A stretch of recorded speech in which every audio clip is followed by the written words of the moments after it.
Il y a des milliers d'années, au Moyen-Orient, un homme reçut de la part de Dieu une vision très spéciale. Son nom, Jacob. À l'époque, il ne le savait pas, mais il est devenu une star internationale au travers d'un livre que tout le monde connaît, la Bible. Jacob avait bien les pieds sur terre. 4 femmes, 12 fils, une fille, des milliers de moutons, et pour couronner le tout, un frère jaloux. Les soucis de la vie, il connaissait. Dans sa vision, notre Jacob vit une échelle. Jusque-là, rien d'extraordinaire, tu me diras. Mais cette échelle était très spéciale. Elle était appuyée sur la terre, et son sommet touchait le ciel. Les anges de Dieu montaient et descendaient par cette échelle. Non, je t'arrête, Jacob n'était pas fou. Dieu lui a en fait montré son plan, relier à nouveau la terre et les cieux. À nouveau? Oui, à nouveau. Comme tu as déjà dû l'entendre, tes arrière-grands-parents, Adam et Ève, repoussèrent Dieu.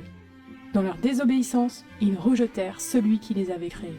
Ils ne l'aimèrent plus, mais ils se tournèrent vers leur propre nombril. L'orgueil était entré dans leur cœur, produisant le mal. Et aujourd'hui encore, tu en supportes les conséquences. Égoïsme, jalousie, méchanceté, fierté, colère, haine, souffrance, tromperie, violence, guerre. Tu connais ça?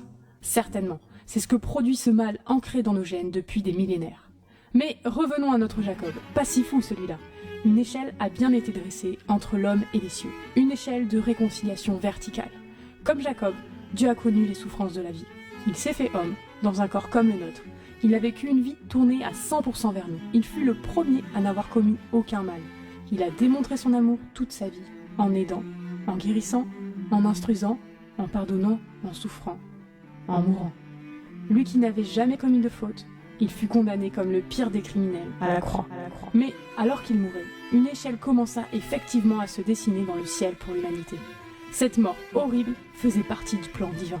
Sur cette croix, Jésus paya le prix qui racheta l'humanité de toutes ses fautes.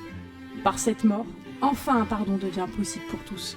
La condamnation qui pesait sur nous est tombée sur lui. Dieu a prouvé son amour en s'offrant lui-même comme un gage de paix.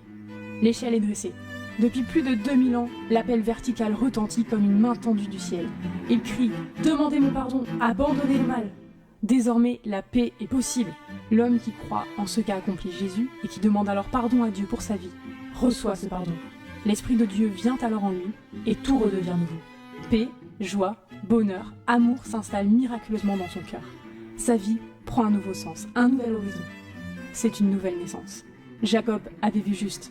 L'échelle est dressée. Les cieux te sont ouverts. Réponds-y.